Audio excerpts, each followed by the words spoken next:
transforming anxiety into intensity through spirituality. Anxiety is something all of us have to face in life. And anxiety is a natural and necessary human response to uncertainty. Whenever something is uncertain, say if we had to catch a flight and we are going by train and we are not sure whether we will reach in time or not, that uncertainty causes anxiety. So it's a natural human response. And anxiety, in that sense, anxiety itself is not the problem. Actually, what happens after anxiety? That is the problem. See, anxiety means there is uncertainty about what is going to happen, and that causes insecurity within us. But once anxiety comes, thereafter, there is the imagination of the mind. And that imagination is what causes the real problem. Now, if there are some important things to be done and people do not have an adequate sense of responsibility, then they don't feel anxious. And say, for example, if a child is playing with fire, or a child is leaning out of a balcony, and the child doesn't feel fear, the parents feel fear because of that. Isn't it? So if we are somebody leaning out of a balcony, looking down to great height, so at that time, a natural human response is to feel fearful. And that fear is a protector. So similarly, anxiety can act as a protector. That means when we, because of our disorganized way of functioning, because of our carelessness, we create unnecessary uncertainties in our life. Then we avoid those uncertainties, then the anxiety that we get when we have to cope with the uncertainty, that anxiety becomes like a spur for us so that in future we don't put ourselves in those uncertain situations. Just like if we are in a particular place, we go out somewhere and it's very cold at that time. And we have been negligent about taking warm clothes with us. And then we shiver and tremble, catch a cold. And next time we learn, okay, whenever I go out, I should take out some cold clothes. So that response of body feeling cold and trembling, that is actually meant to protect us.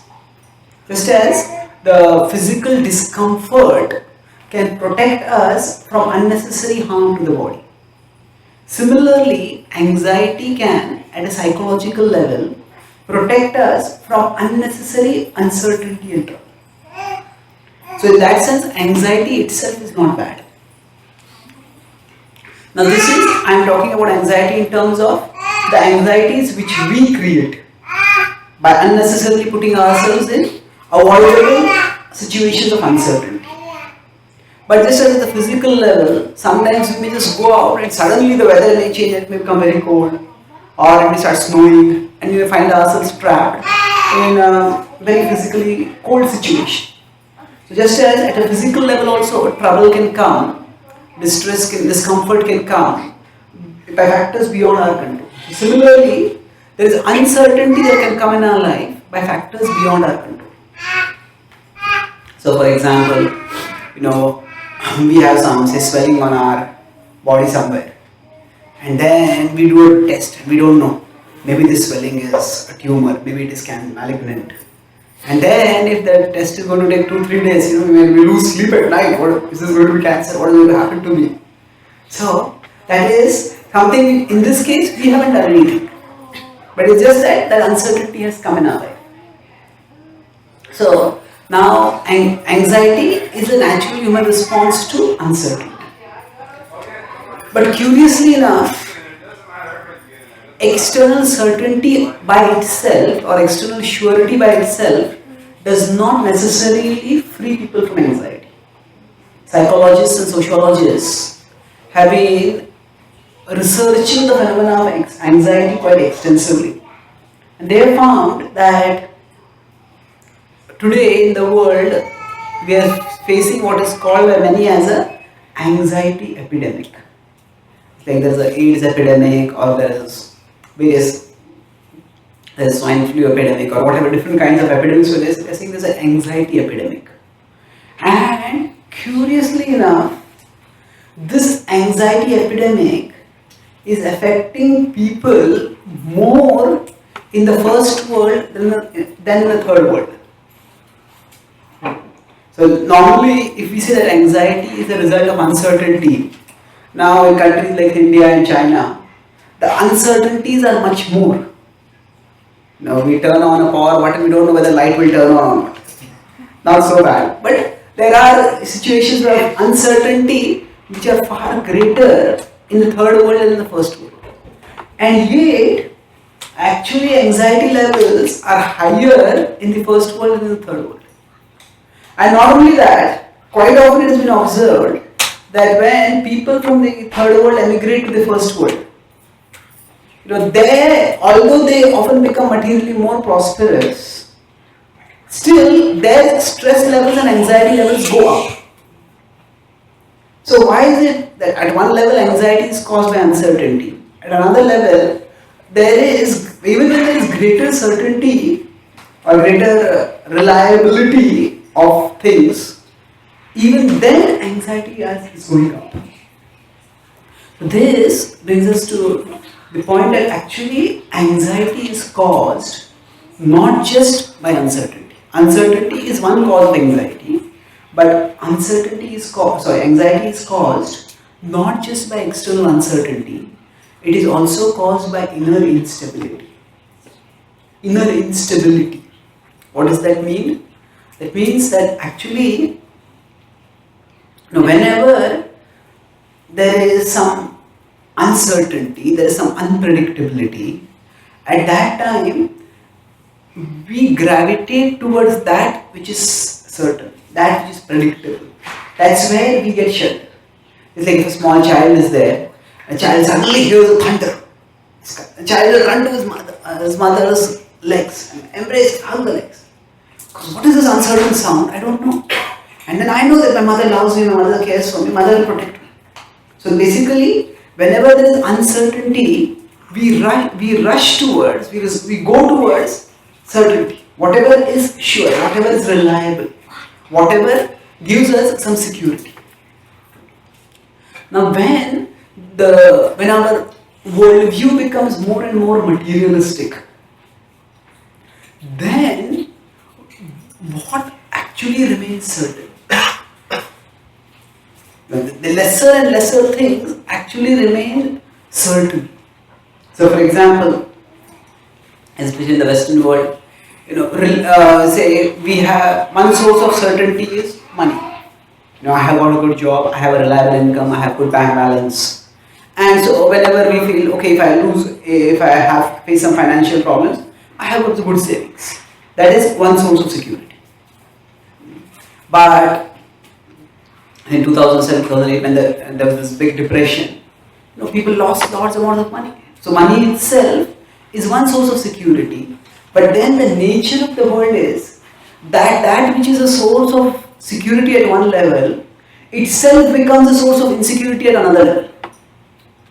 I get security through money, but when money itself starts becoming unavailable, then that causes insecurity at another level. And the anxiety caused by uncertainty about money, that is enormous. So then where do we go back? So we may fall back on relationships. Okay, no matter what happens, I have my family, I have my spouse, I have my children, I have my parents. And in their love I gain security. And that is where I get shelter when I am in trouble. But unfortunately, as materialism is becoming more and more, now the bonds of the family are also becoming weaker. And we talk about the joint families, the nuclear families. But now we don't even have nuclear families. There is nuclear fission, and there are isolated electrons and protons orbiting around quite often. It is very sad. So where do we get security? So one of my friends sent me quote. He says, sometimes life is so uncertain that you go to office and you find that you don't have your job, and you come back home and you find that you don't have your spouse. They also left you. So where do we get some security? Where do we get some certainty? So actually this is where spiritual wisdom helps us. So spirituality introduces us to the unchanging core within us. And Krishna introduces the spiritual dimension of life. He defines it in a very significant way, in a pregnant way, philosophically pregnant way. He says, Na sato vidyate bhavo, na bhavo vidyate sataha, ubhayorapi drishtontas tvanayos tattvadarshinihi. In 2.16 in the Bhagavad Gita he says, Na asato vidyate bhavo. That which is temporary, it has no endurance. Na bhavo vidyate sataha. That which is eternal, it has no cessation. So he says, now the temporary refers to matter and material things. Material things, they have no lasting endurance. On the other hand, the spiritual, it has no cessation. It stays forever. And what is it that actually stays forever? That is our core. We are at our core spiritual beings. The Bhagavad Gita calls this as Atma.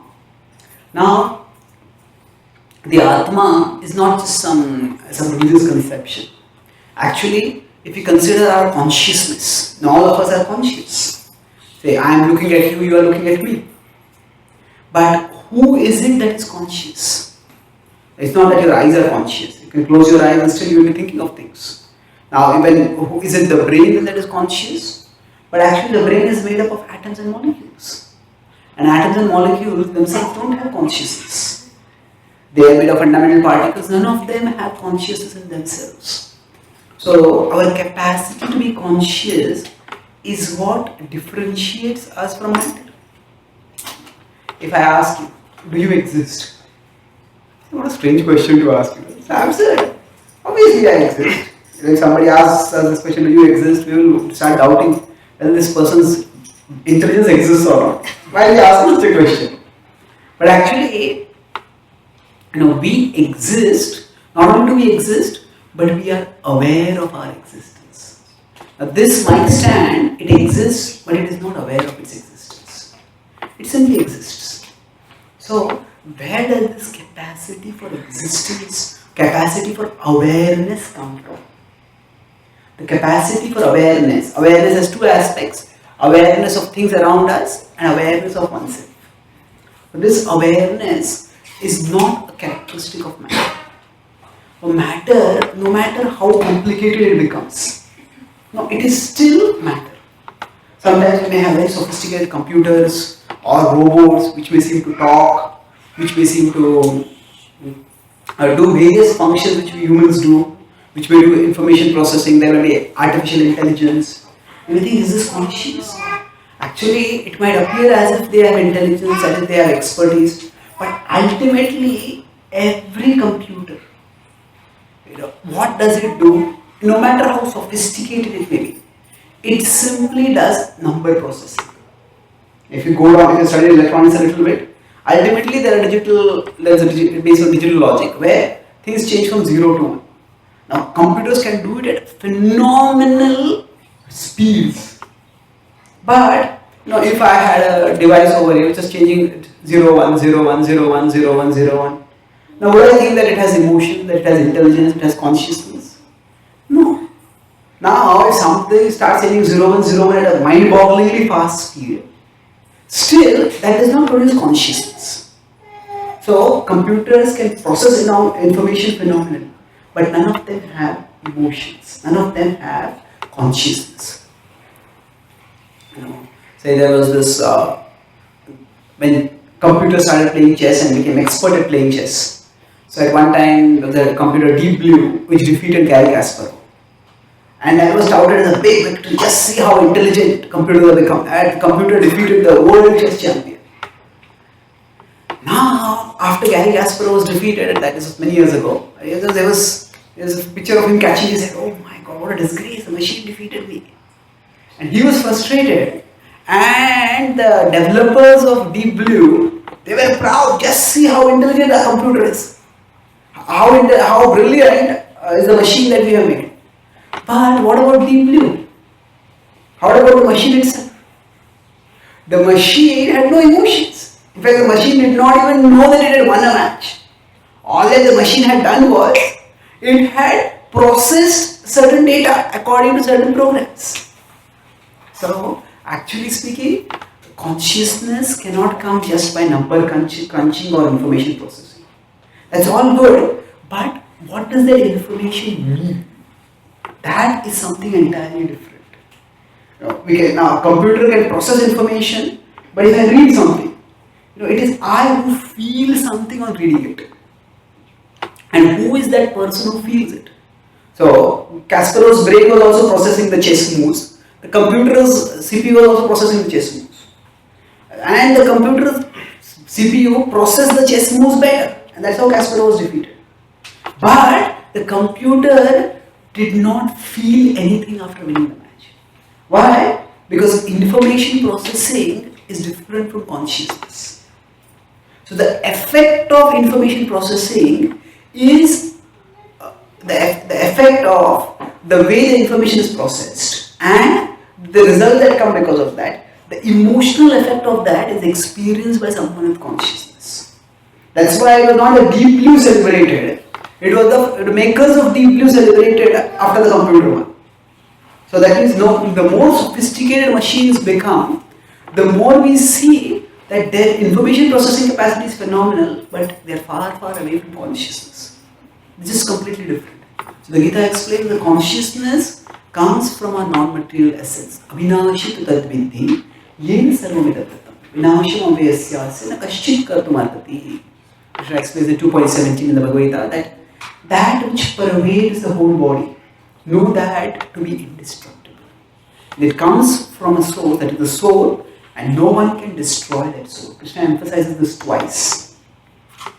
So when we understand that our core is spiritual and indestructible, then that is the basis of our security at the deepest level. Whenever there is anxiety caused by uncertainty, then we move towards that which is sure, that which is reliable, that which is certain. And materialism erodes more and more what is certain in life. But spirituality introduces us to that which is unchanging. And this soul is a part of God. Mamayvamsho jiva loke jiva bhuta sanatana. In 15.7 in the Gita, Krishna says that all the souls are my eternal fragmental parts.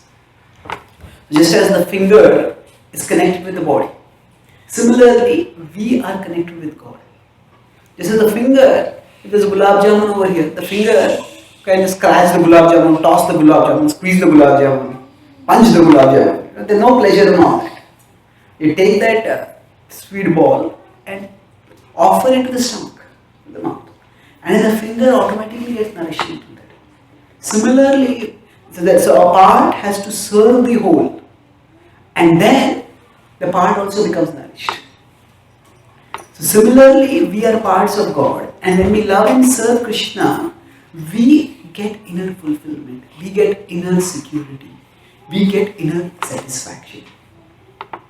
So the spirituality is not just some meditation or some feel-good mental exercises. All that are fine. But spirituality actually takes our consciousness to the unchanging core, that is our soul, and to the unchanging Lord of whom we are parts. And when we get this shelter internally, then when the life introduces us or life thrusts upon us various changes, they will still cause anxiety. But because we have a source of security within, the anxiety will be lesser. Like if a coin has heads on one side and tails on the other side. So like that, the anxiety, what is anxiety on one side? The flip side of anxiety is intensity. For example, if you are preparing for an exam, see the exam is 6 months away, you may study for half an hour, 1 hour. Okay, I'm feeling tired, I'm feeling bored, I'll study later. No, let me check my messages, let me watch some TV, you get distracted. But say the exam is tomorrow, I have to study now. Now at that time, the pressure becomes more. The pressure is more, there is certain amount of anxiety. Will I be able to pass the exam? What kind of questions will come in it? But at that time, now this is the time I have, let me focus. And the way we study when the exam is just round the corner, that has that proximity to the exam brings an intensity to our study. So, what differentiates between anxiety and intensity is our focus. In every situation in life, there are many things that are not in our control. And there are some things in our control. When we focus on the things that are not in our control, we sentence ourselves to anxiety. So if I have an exam tomorrow and I start thinking, hey, what if this kind of question comes? What if that kind of question comes? Or what if I forget what I memorized at that time? What if I fall sick at that time? And I start worrying about the things which are not in my control. Then that causes anxiety. But on the other hand, if I focus on what is in my control, okay, now I have studied these things, let me revise this. I put the adequate time to memorize all these formulas, all the equations, all these facts and figures. Now let me revise them. So, if I focus on what I can do, then that brings intensity. And if we focus on what we can't do, that which is not in our control, that causes anxiety. Now sometimes when people start getting worried, don't worry, cool down. Now we may tell like that, and sometimes it can help, cool down, calm, don't get so worried. But sometimes we find that although people may tell us don't worry, we sometimes get angry. It's all right, all easy for you to say, but I am going through it all. I am worried. How can I not worry? So, actually speaking, even when we understand that worry is not leading to anything constructive, still we are not able to give up worrying. Still we tend to worry. Now the reason for this is that actually our mind gets habituated to function in particular ways. So I talked earlier about the material aspect and the spiritual aspect. So the material is the body and the world around us. The spiritual is the soul. But in between the two is the mind. So the mind is the interface between the soul and the body.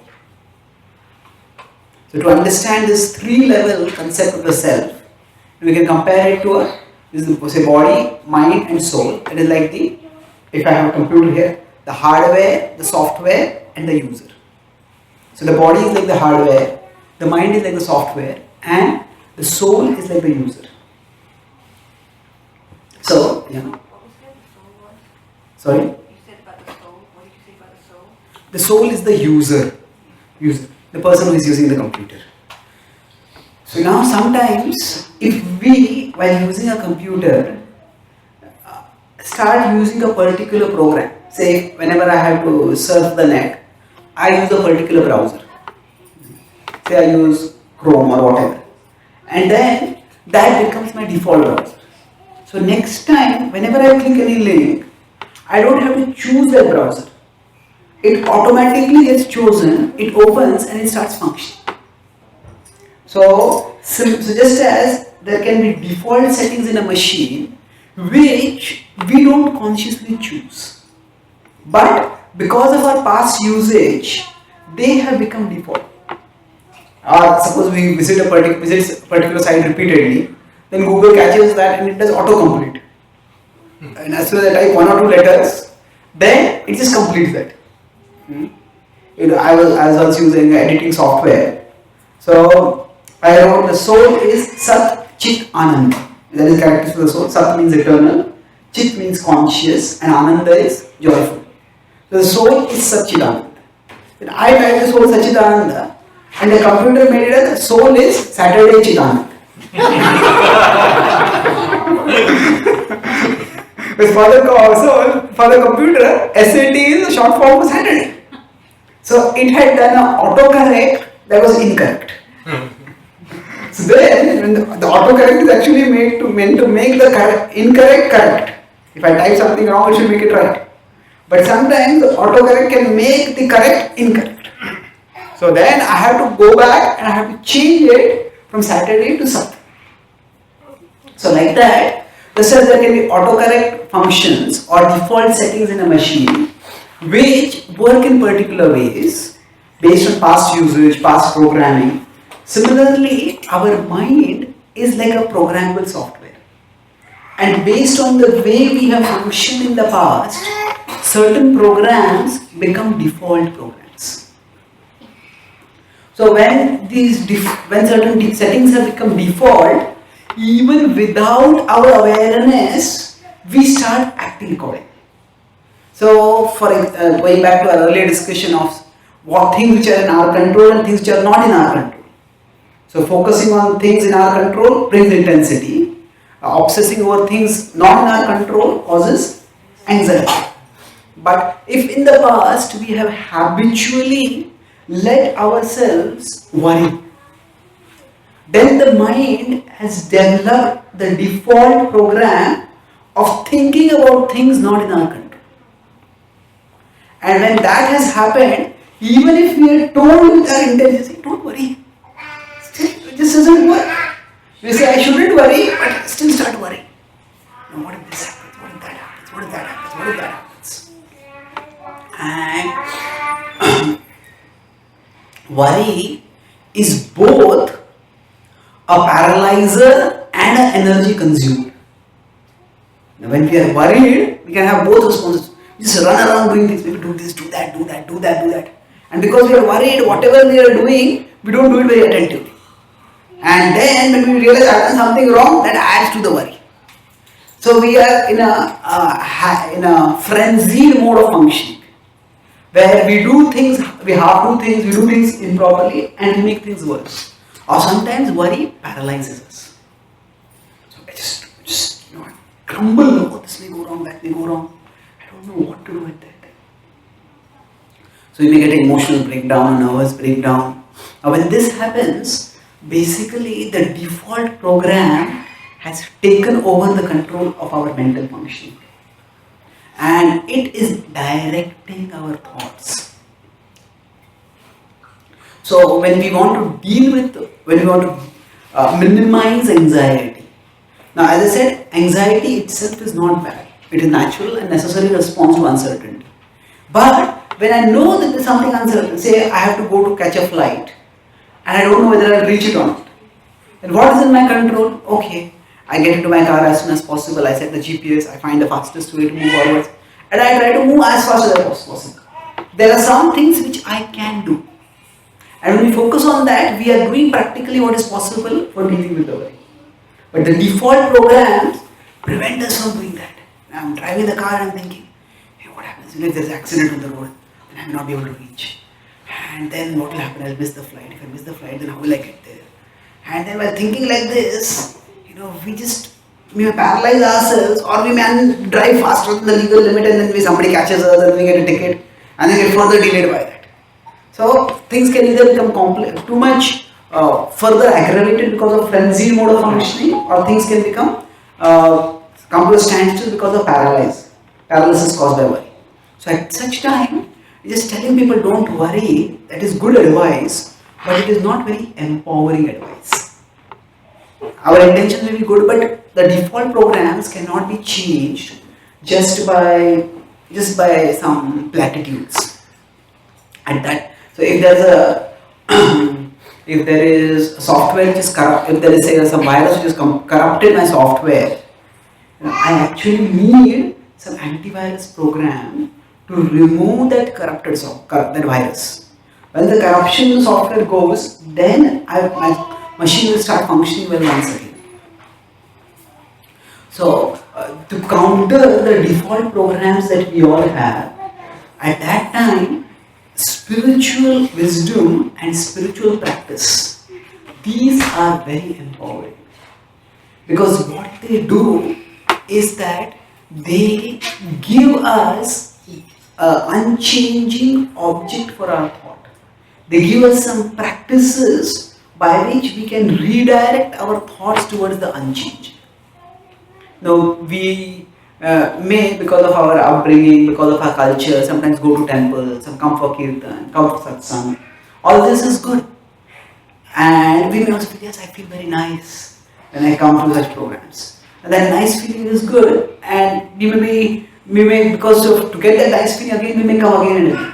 But if there's an intellectual understanding of how this nice feeling comes, then that can enable us to replicate and re-access that peaceful feeling wherever we are.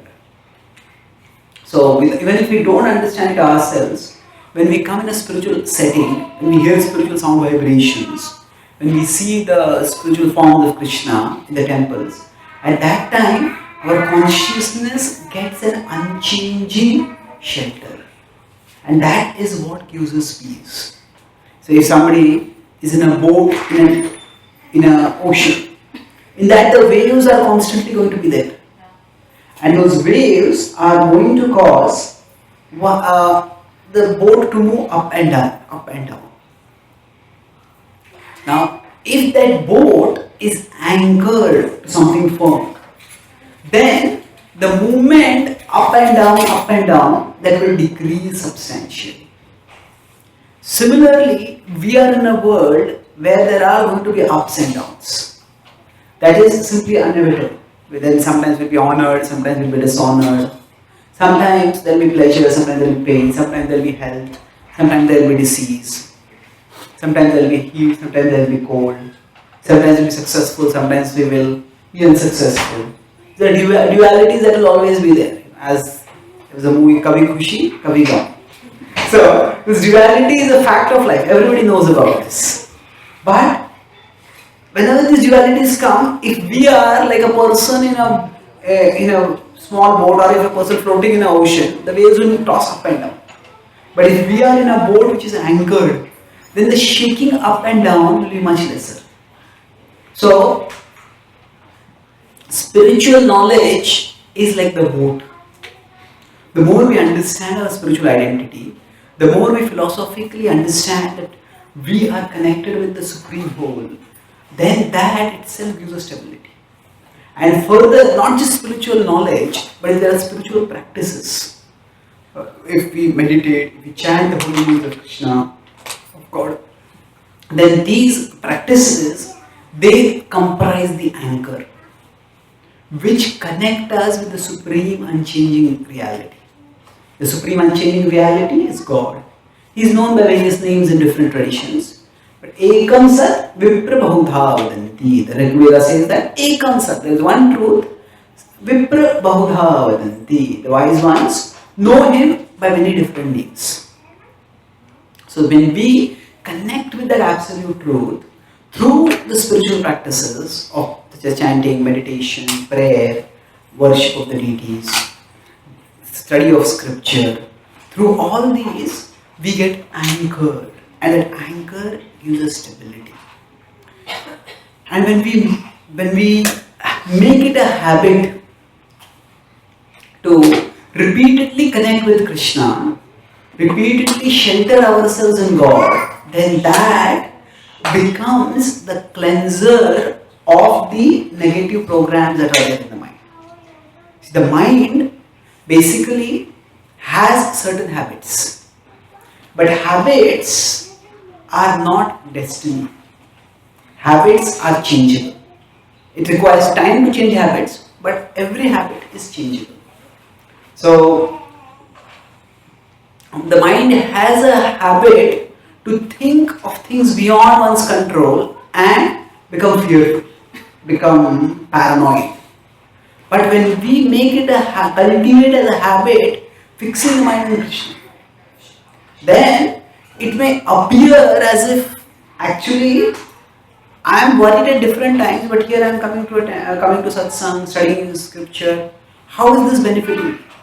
But these activities when we do, we give the mind the experience of connectedness with Krishna, the experience of clarity, of composure that comes when there is connection with Krishna.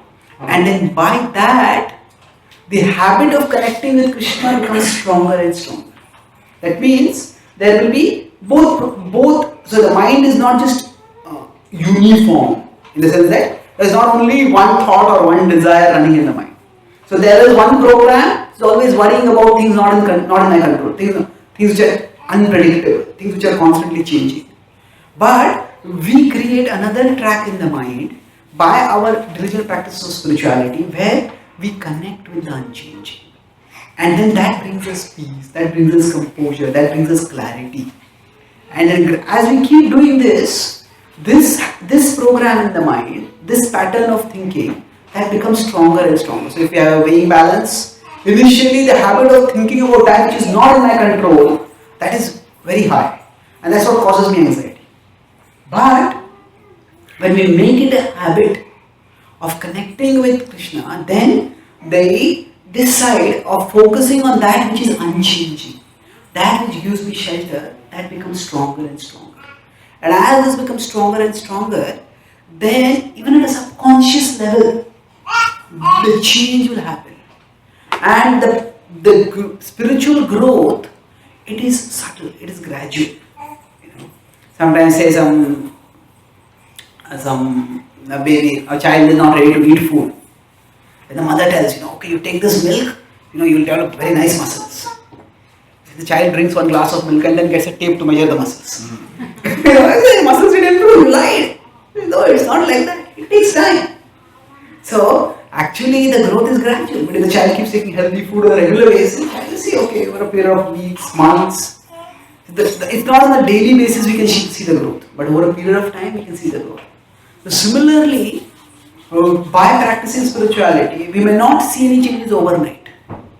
But if we keep practicing steadily for a few months, we will ourselves see that situations which would have caused us earlier to get very stressed and almost crumble, later, as we keep practicing spirituality, we will deal with them much better. We will not get so worked up by those situations. Still some anxiety will be there, but it will be manageable anxiety. And so all this is just, I'm talking about spirituality in terms of what we can do. That is, shift our consciousness from the unchanging, from the changing to the unchanging. And this is through our practices. And our practices are called as sadhana. But there's another whole aspect of spirituality which is essential to devotional spirituality, to bhakti. What is that? That is the understanding that that which is not in my control is not out of control. That which is not in my control is actually in God's control. Just like if a patient is sick, and when the patient is sick, at that time, suddenly the patient starts coughing and maybe sometimes after the patient starts vomiting, suddenly the temperature increases, suddenly the patient starts trembling. From the patient's point of view, it's horrible. What is happening? Why is this happening? What is going to happen next? But from the doctor's perspective, the doctor is diagnosed. Okay, this is a disease and these are the symptoms. Sometimes this may happen, sometimes this may happen. But overall the treatment is being taken, then things are in control. Yes. So what seems to be not in control from the patient's perspective, that is not out of control. From the doctor's perspective, okay, that is happening, but things are in control. Now, from an immediate perspective, if there are two patients who are sick, both of them may be in pain. But suppose one patient has been diagnosed and is being treated, and the other patient has not been diagnosed and has not been treated. Both may presently be in pain, but their future is very different. For the patient who has been diagnosed, their pain is going to decrease and their health is going to remanifest. Whereas for the other, it's uncertain. The pain may increase and the disease may also worsen. So like that, for when we are practicing spirituality, it is not that the problems will disappear immediately. The problems may still be there. But if we understand that God is in control and He is our well-wisher, Suhridam Sarva Bhutanam, He is the well-wisher of all living beings. When we understand that, then we get a sense of security. I don't know what is happening, but Krishna is in control. Krishna says in the Bhagavad Gita in 18.58, Macchittaha sarva durgani, mat prasadat tarishyasi. Macchittaha, if you become conscious of me, sarva durgani, all obstacles, mat prasadat tarishyasi, you will pass over by my grace. So Krishna is not saying here that obstacles will not come. He's saying obstacles will come, but you will be able to pass over obstacles by my grace. So that way also, this understanding that what is not in my control is not out of control. It is still under God's control.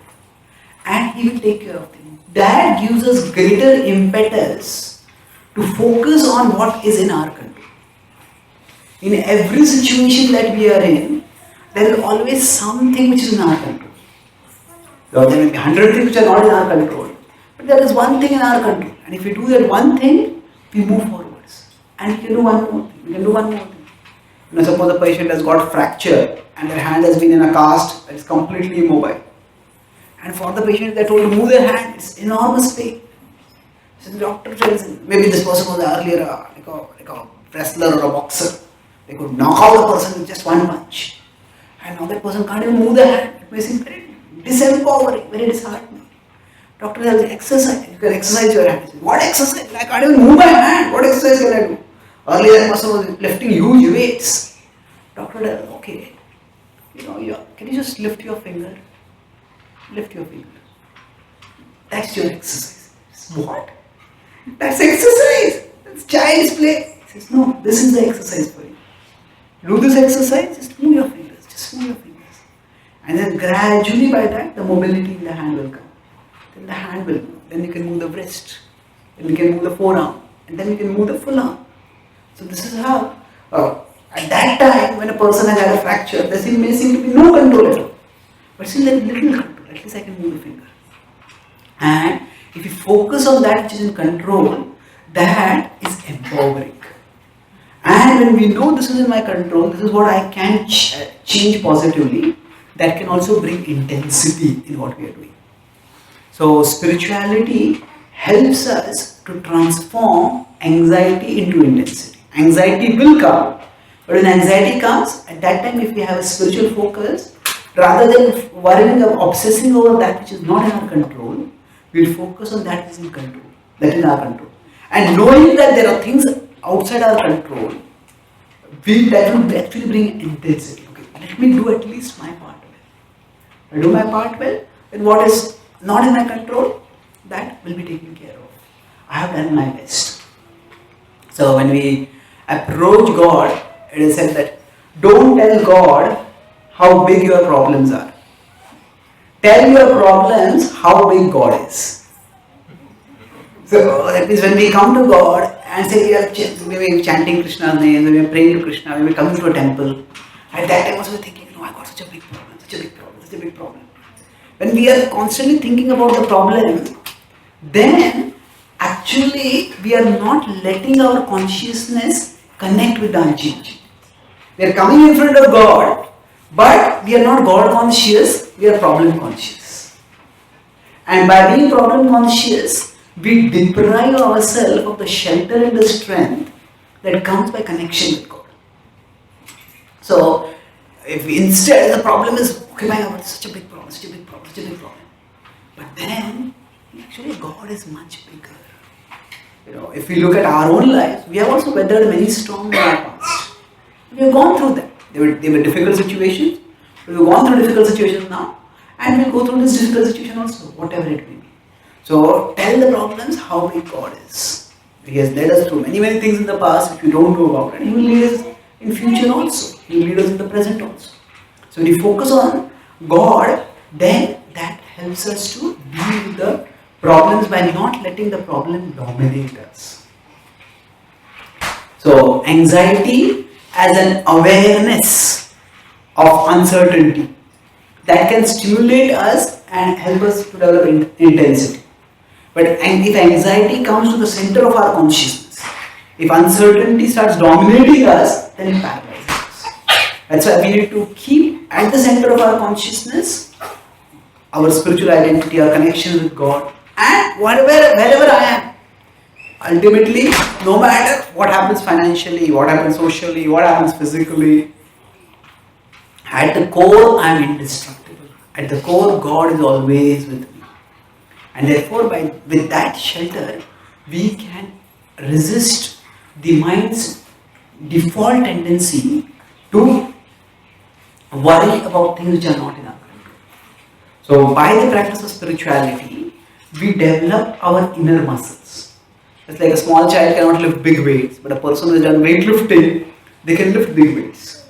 So, similarly, there is this tendency, the program within us, always think about things not in our control and become worried. Now, that is an impulse which is there, and it is not going to go away overnight. But as we keep practicing bhakti, our inner muscles develop. When this program starts popping up, whenever this tendency to think of things which are not in our control comes up, we develop the inner muscles, we develop the inner intelligence, the inner willpower by which, no, let me not think about this. Let me focus on that which is in my control. So, play the part of the part and the whole will fill the whole. The whole, W-H-O-L-E whole, will fill the whole, H-O-L-E whole. There's a hole in our heart when we are worried, when we are anxiety. What will happen, what will happen, what will happen? But if we just play the part of the part, that means I am a part of God, I am meant to serve God. Whatever situation I am in, let me do my part. Let me do what I can. Play the part of the part. And when we do that, God's presence will manifest in our heart. And the whole will fill the whole. We will get calmness, we will get clarity, and we will become productive and effective in whatever we are doing. I'll summarize and we can have questions. So I started by talking about how anxiety is a natural, necessary human response to uncertainty. Just as pain is a response to discomfort or anything threatening physically. And pain helps us to avoid that which is physically pain. Physically distressing. Similarly, anxiety helps us to avoid unnecessary uncertainty. It inspires us to become more organized, more focused. But just as sometimes physically discomforting, uncomforting, discomforting stimuli may come from factors beyond our control. Similarly, uncertainty may can come from factors beyond our control.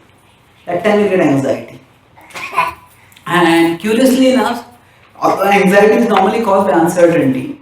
But for many people, anxiety, even when there is relatively more certainty in their lives, still there is anxiety, more anxiety. Discussed how in the first world, anxiety levels are more than in the third world. That is because it is not just the uncertainty that causes anxiety, it is what is the certainty towards which we go when the uncertainty comes. So as society becomes more and more materialistic, then there are very little things which guarantee certainty. There's less financial stability, there's less family stability, there are less relationships which are secure, and then that's why the anxiety levels go up. So at the material level, things are changing, things are going to change. So if we want to have some inner stability, which will help us to cope with anxiety, then we need to go to our unchanging core, that is a spiritual core. And the idea that there is the Atma, there is a source of consciousness which is spiritual, this is not just some religious dogma, it is actually objective fact. We discussed how matter does not have consciousness. Matter can process information at phenomenal speed, like a computer or like a chess playing computer, but it is simply processing numbers. That is not emotion, that does not comprise emotions. So this is Deep Blue, the computer which fed Kasparov did not feel emotions. It was the maker of Deep Blue which felt emotions. So like that, matter, no matter how sophisticated it is, it does not have consciousness. Consciousness comes from the soul. And the soul is a part of God. And the more we realize our spiritual identity and the more we connect with God, the more we get inner stability. And just as a boat in an ocean will move up and down, but the boat anchored will move lesser. Like that, when we are in this world of dualities, there will be up and down, there will be uncertainties. But if we anchor ourselves to God through spiritual practices, then the anxiety will be much lesser. And then we discuss that anxiety is caused when we focus on things not in our control. intensity is the flip side. When we focus on the things in our control, that brings intensity. Just like in a few hours my exam is there, at that time I focus and study. So just telling ourselves intellectually, don't focus on things not, don't worry about things not in your control. Focus on things in your control. That is good advice, but often it is not empowering because the mind has developed certain patterns of thinking, certain programs have come up. Just as default programs in a computer open up, even without our consciously choosing them. Like that, the mind goes towards default patterns of thinking.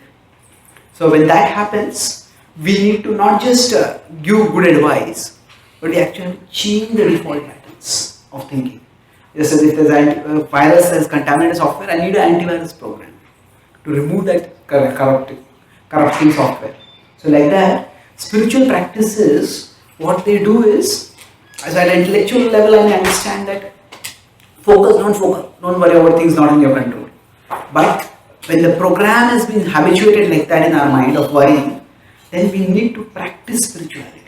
So practices of mantra meditation or kirtan or worship of the Lord, they shift our mind towards the unchanging. And when the mind experiences, oh, there is so much relief over here, there is so much sublime joy over here, then that new habit starts forming. And as that habit starts becoming stronger and stronger, then the same situation which would have made us very worked up in the past, now we will be able to, after a few months of spiritual practice, deal with it with much greater composure and clarity. And spiritual growth is not overnight, just like a child doesn't develop muscles overnight. It's gradual.